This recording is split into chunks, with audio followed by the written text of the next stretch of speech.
Hi എല്ലാവർക്കും നമസ്കാരം. ഇന്ന് നമുക്ക് വളരെ എളുപ്പം തന്നെ തയ്യാറാക്കിയെടുക്കാൻ പറ്റിയ ഒരു സാമ്പാറിന്റെ റെസിപ്പി നോക്കിയോ. കുക്കറിലാണ് നമ്മൾ തയ്യാറാക്കിയെടുക്കുന്നത്. ആദ്യം തന്നെ പ്രഷർ കുക്കറിലേക്ക് നമുക്ക് തൂരപ്പരിപ്പ് കഴുകിയെടുത്തത് ഇട്ട് കൊടുക്കാം. ഇനി നമുക്ക് ഇതിലേക്ക് സവോള ക്യൂബ്സ് ആയിട്ട് കട്ട് ചെയ്ത് ഇട്ട് കൊടുക്കാം. ഇതിന് പകരമായിട്ട് ചെറിയ ഉള്ളി ചേർത്ത് കൊടുത്താലും മതിയാകും. ഇനി നമുക്കിത് വേവിച്ചെടുക്കാൻ പാകത്തിനുള്ള വെള്ളം ഇതിലേക്ക് ചേർത്ത് കൊടുക്കണം. ഇനി നമുക്ക് കുക്കർ അടച്ചു വെച്ച ശേഷം മീഡിയം ഫ്ലെയിമിൽ ഒരു വിസിൽ വരുന്നത് വരെയാണ് നമ്മൾ കുക്ക് ചെയ്തിരിക്കുന്നത്. അപ്പോൾ കുക്കറിൽ നിന്ന് ഇതുപോലെ ആവി വരുമ്പോൾ വെയിറ്റ് ഇട്ട് കൊടുക്കാം. ഒരു വിസിൽ വരുന്നത് വരെ കുക്ക് ചെയ്യാം. ഇപ്പോൾ വിസിൽ വന്ന് കുക്കറിൻ്റെ കംപ്ലീറ്റ് പ്രഷറും പോയിട്ടുണ്ട്. ഇനി നമുക്ക് കുക്കർ ഓപ്പൺ ചെയ്യാം. ഇപ്പോൾ നമ്മുടെ തൂരപ്പരിപ്പൊക്കെ നന്നായിട്ട് കുക്കായി വന്നിട്ടുണ്ട്. ഇതുപോലെ നന്നായിട്ടൊന്ന് ഉടച്ചു കൊടുക്കണം.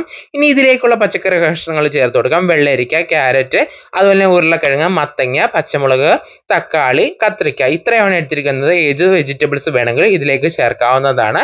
ഇനി ഇതെല്ലാം നമുക്കൊരു പ്രഷർ കുക്കറിലേക്ക് ഇട്ട് കൊടുക്കാം. അപ്പോൾ ഇത് തന്നെ എടുക്കണമെന്ന് നിർബന്ധമൊന്നുമില്ല. നമുക്ക് ഇതിന് പകരമായിട്ട് ഏത് വെജിറ്റബിൾസ് വേണമെങ്കിലും ചേർക്കാവുന്നതാണ്. കാരണം ഇപ്പോൾ ഇതില്ലെങ്കിലും നമുക്ക് വേറെ എന്തെങ്കിലും വെജിറ്റബിൾസ് ഇട്ടിട്ട് വേണമെങ്കിലും സാമ്പാർ ഉണ്ടാക്കാം. അപ്പോൾ ഇത് തന്നെ എടുക്കണമെന്ന് നിർബന്ധമൊന്നുമില്ല. പിന്നെ ഇതിലേക്കുള്ള മുരിങ്ങയ്ക്കയും വെണ്ടയ്ക്കയും ഞാൻ സെപ്പറേറ്റ് കുക്ക് ചെയ്ത് വെച്ചിട്ടുണ്ട്. മുരിങ്ങയ്ക്ക ഇതുപോലെ കുറച്ച് വെള്ളത്തിൽ കുറച്ച് മഞ്ഞപ്പൊടിയും ചേർത്ത് കുക്ക് ചെയ്തിട്ടുണ്ട്. അതുപോലെ വെണ്ടയ്ക്ക ഞാൻ ഇതുപോലെ വെളിച്ചെണ്ണയിൽ ഒന്ന് വഴറ്റി എടുത്ത് വെച്ചിട്ടുണ്ട്. ഇതെല്ലാം നമ്മൾ കുക്കറിലിട്ട് വേവിക്കുകയാണെങ്കിൽ എല്ലാം കൂടെ ഓവറായിട്ട് കുക്കായിപ്പോൾ.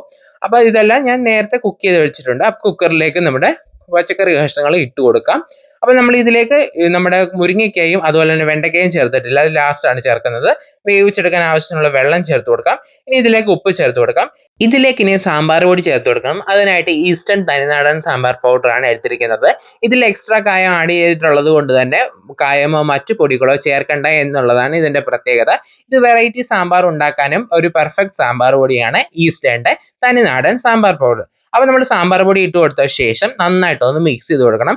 ഇതുപോലെ നന്നായിട്ട് മിക്സ് ചെയ്തെടുത്ത ശേഷം നമുക്ക് കുക്കർ അടച്ചു വെച്ച ശേഷം ഹൈ ഫ്ലെയിമിൽ ഒരു വിസിൽ വരുന്നത് വരെയാണ് കുക്ക് ചെയ്തെടുക്കുന്നത്. അപ്പോൾ കുക്കറിൽ നിന്ന് ആവി വരുമ്പോൾ ഇതുപോലെ നമുക്ക് വെയിറ്റ് ഇട്ട് കൊടുക്കണം. അതിനുശേഷം ഒരു വിസിൽ വരുന്നത് വരെ കുക്ക് ചെയ്തെടുക്കണം. അതിനുശേഷം കുക്കറിൻ്റെ കംപ്ലീറ്റ് പ്രഷർ പോയിട്ട് മാത്രമാണ് നമ്മൾ കുക്കർ ഇവിടെ ഓപ്പൺ ചെയ്തെടുക്കുന്നത്. കുക്കറിൻ്റെ കംപ്ലീറ്റ് പ്രഷർ ഇവിടെ പോയിട്ടുണ്ട്. ഓപ്പൺ ചെയ്യാം. അപ്പോൾ കഷ്ണങ്ങളൊക്കെ നല്ല പാകത്തിന് കുക്കായി വന്നിട്ടുണ്ട്. ഒന്ന് മിക്സ് ചെയ്ത് കൊടുക്കാം. ഇനി നമ്മൾ കുക്ക് ചെയ്ത് വെച്ചിരിക്കുന്ന മുരിങ്ങയ്ക്കയും അതുപോലെ തന്നെ വഴറ്റി വെച്ചിരിക്കുന്ന വെണ്ടയ്ക്കായും കൂടി ഇതിലേക്ക് ചേർത്ത് കൊടുക്കണം. ശേഷം ഇതെല്ലാം കൂടെ ഒരു 5 മിനിറ്റ് നന്നായിട്ടൊന്ന് തിളപ്പിച്ചെടുക്കണം.